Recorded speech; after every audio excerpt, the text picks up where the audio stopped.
Okay, so joining us now is your colleague, Senator from South Carolina, GOP Senator Lindsey Graham. Welcome back, Senator.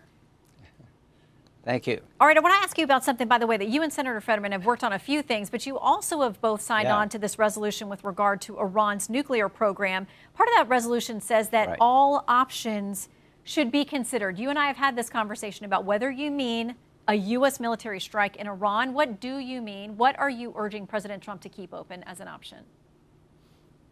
We're trying to define the world in which we live in accurately. Senator Fetterman has been a champion for the state of Israel. I went to him and asked him, would you work with me to do a census Senate resolution saying that over decades Iran has been trying to acquire a nuclear weapon, not a nuclear power plant, that they're the largest state sponsor of terrorism, that they would blow Israel off the map if they had a nuclear weapon, they would come after us, and he said, I would be glad to. So what this resolution does, it lays out the case against Iran's nuclear ambition. Bibi and the Israelis are going to have to make a decision relatively soon what to do about the Iran nuclear program. This is not an authorization to use force, but I am here to tell you and the audience in the world that I think America should support an effort by Israel if they decide to decimate the Iranian nuclear program, because I think it's a threat to mankind. Israel is strong, Iran is weak. Hezbollah, Hamas have been decimated. They're not finished off, but they've been weakened. And there's an opportunity to hit the Iran nuclear program in a fashion I haven't seen in decades. And I think it would be in the world's interest for us to decimate the Iranian nuclear threat while we can. If we don't, we will regret it later. And Senator Fetterman has been a champion on this and every other issue regarding Israel. Okay, so it sounds like you're saying it's more about supporting Israel if they decide to strike versus us having a U.S. military strike? Okay. Yes, they need some assistance, but it would be their actions. Yeah. Okay, now I want to try to get some answers from you on some of these nominees. Let's start with RFK Jr. You've been one of the most pro-life folks in the Senate for a long time. The National Review has this warning. Pro-lifers should be especially wary of a man who publicly advocated legislation to codify Roe v. Wade in 2023 and affirmed in 2024 that he supported legal abortion, quote, even if it's full term. Given your dedication to that topic, is it something you're willing to compromise on?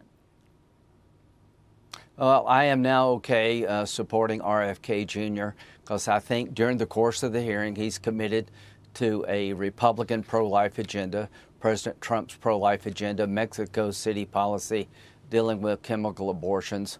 So I will take him at his word. I'm comfortable with what he said on the pro-life issue. He has been radically pro-choice as a person, but I do believe that as secretary, he will implement a pro-life agenda that will be pushed by President Trump. So I will be a yes. Okay. But I'll also watch every move he makes. Okay, I'm assuming you're a yes on RFK Jr., assuming you're a yes on Kash Patel. What about Tulsi Gabbard?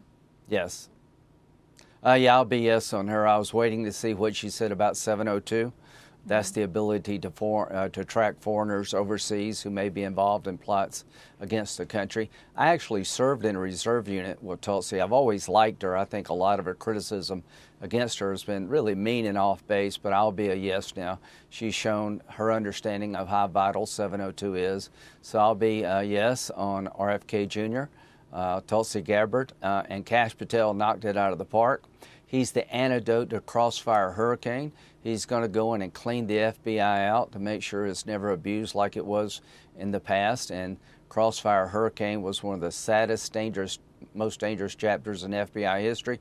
He's the guy that helped expose it, and he'll be the solution, not the problem, when it comes to the FBI, in my view. You know that much of what he faced in questioning was about retribution, about what he's going to do within the FBI. He's not there yet, but my colleagues at FoxNews.com report this.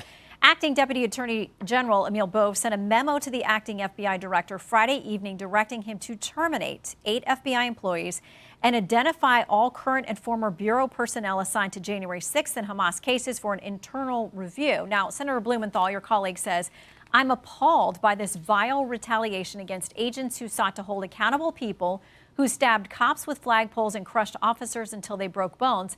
The silence from my Republican colleagues is disgusting and deafening. Your response? Well, number one, as to changing personnel at the FBI, I think that's a good place to start. How do you expect the FBI to change if you keep everybody in place? That's been part of the problem. I've been open about the January 6th pardons of people who committed violent acts against cops. I don't like it. But we're talking about the FBI. We're talking about people who looked the other way, were part of the problem, allowed the FBI to get warrants against an American citizen called Carter Page based on Russian disinformation called the Steele dossier.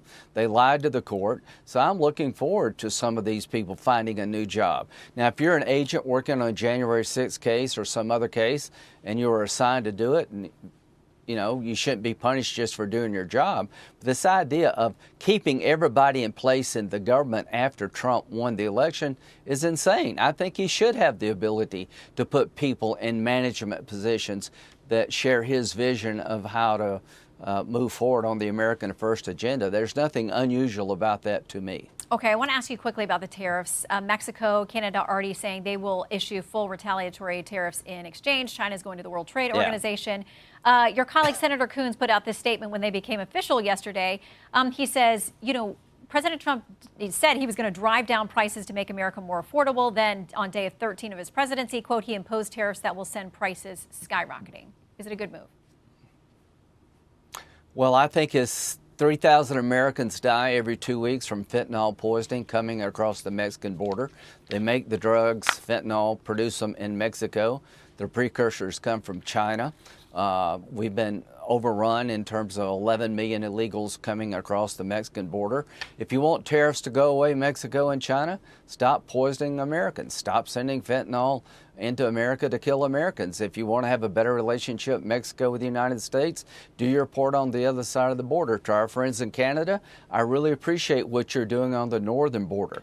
I think these tariffs are designed to get these countries to change their behavior.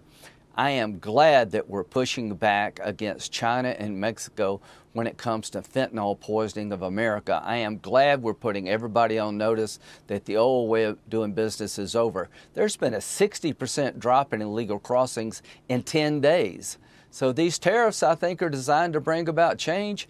And if the change comes, I think the tariffs probably go away. All right. Senator Graham, always great to have you. Thanks for the time today. Thank you.